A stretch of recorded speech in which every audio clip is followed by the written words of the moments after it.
Et dans la matinale tout de suite, on s'intéresse à cette année, pour ce qui s'est passé dans l'immobilier avec un spécialiste, c'est Pierre Fécamp. Bonjour Pierre. Bonjour. Vous êtes directeur commercial de Valorissimo. Voilà, on va voir quels ont été vos résultats pour cette année un petit peu chahutée en immobilier. Et puis on verra aussi comment faire face aux incertitudes, notamment politiques, avec voilà, des lois qui pourraient changer. Pour ceux qui ne vous connaissent pas, pouvez-vous nous présenter, première question, Valorissimo? Valorissimo, en quelques mots, c'est une marketplace donc qui a vocation à développer le commerce d'immobilier en B2B, Oui. à la fois avec des CGP, CGPI, cabinets et des institutionnels banques assureurs. C'est une plateforme qui réunit aujourd'hui l'offre d'une trentaine de promoteurs approximativement, dont celle de Bouygues Immobilier, qui est aussi l'actionnaire de Valorissimo historique, une vingtaine d'années d'existence. Et puis, on a vocation, je veux dire, à réunir un peu le meilleur des deux mondes, le digital avec l'outil et la plateforme en tant que tel, et puis une équipe d'une vingtaine de commerciaux un peu partout sur le territoire, de responsables commerciaux qui animent nos partenaires, CGP, banques assureurs, Oui. partout en France. Alors justement, Pierre, on va l'évoquer, cette année immobilière, c'était une année un peu de transition avec la fin du Pinel, avec une crise quand même dans l'immobilier. Comment ça s'est passé pour votre groupe? Je dirais une année en deux temps, 2024, un premier semestre compliqué avec, dans le prolongement de 2023, où on avait encore des taux d'intérêt aux alentours de 4, un peu plus de 4%. Quelques problématiques de taux d'usure qui continuaient d'être présentes, des contraintes de HCSF qui à l'époque aussi faisaient parler d'elles. Donc bref, un environnement bancaire un peu complexe. Et puis donc un premier semestre relativement compliqué. Ensuite, ça s'est plutôt amélioré.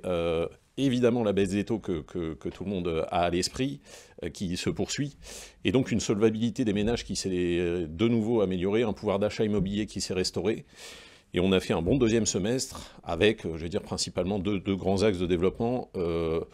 Le dernier run, le dernier semestre de Pinel Plus, qui intéressait les investisseurs. Et puis le développement de la résidence principale qui représente maintenant un gros tiers de notre activité. C'était quoi avant? C'est combien? Avant, c'était aux alentours de 10%. D'accord, donc effectivement... On a fait x3 sur la résidence principale en un an et demi. Donc le rush sur le Pinel, il fallait en profiter, on le rappelle, Oui. avant le 31 décembre de cette année. Et puis effectivement, résidence principale, voilà, on va chercher vos programmes pour aussi y habiter. Et c'est une bonne idée. Comment on explique cette progression? Vous nous parlez justement de ces gens qui achètent leur résidence principale. Qui sont-ils? On a deux populations. On a principalement des primo-acquéreurs, des primo-accédants, pardon, qui profitent également, alors à la fois de la baisse des taux, de la solvabilité des ménages qui s'est améliorée, comme je le disais, mais aussi de conditions d'emprunt type PTZ, voire PTZ boosté dans certains établissements bancaires, qui leur donnent accès à une offre de résidence principale de plus en plus conséquente, et qui donne aussi accès parfois à des avantages en matière de TVA, avec une TVA réduite à 5,5 dans les zones en rue. Donc on a ces primo-accédants qui se positionnent sur de la résidence principale un peu partout sur le territoire, en Ile-de-France, mais aussi dans les régions et dans les grandes métropoles. Et puis on a ce qu'on appelle en résidence principale les secondo-accédants, ceux qui vendent leur propre résidence principale pour constituer l'apport et s'offrir un beau logement VFA. Donc là évidemment on est sur des tickets un peu plus importants, des logements de taille un peu plus importante aussi, mais c'est je dirais moitié-moitié entre le primo-investisseur et puis le secondo-accédant.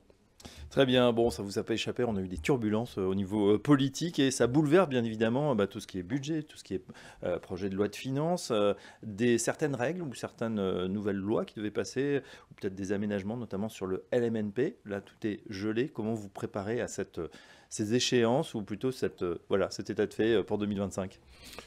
On l'avait déjà plus ou moins intégré parce qu'en fait la revue éventuelle du dispositif LMNP, elle a été souvent d'actualité ces dernières années.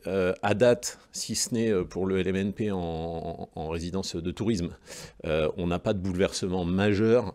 Et donc, en fait, on continue de commercialiser, nos partenaires continuent de consommer beaucoup de LMNP, gérés comme depuis déjà de nombreuses années, mais la nouveauté, et ce qui, je suppose, va aussi nous accompagner en 2025, c'est surtout le LMNP non géré, dans des résidences avec des offres principalement packagées que nous mettons en place, de pack meubles, de gestion locative et d'accompagnement, mais en fait une fiscalité qui continue aux investisseurs de leur permettre d'avoir une vingtaine d'années de loyer sans impact fiscal trop conséquent. Et ça permet aussi d'être un super complément retraite pour les épargnants. Donc, beaucoup de LMNP jusqu'ici, mais encore en 2025, je pense. Et voilà la tendance donc qui va continuer pour ce LMNT dit Oui. non géré. Tout à fait. Voilà, pour l'instant, pas de changement et c'est tant mieux, il faut en profiter. Merci Pierre Fécamp, je rappelle que vous êtes directeur commercial de Valoristimo et à très bientôt dans la matinale. Merci à vous.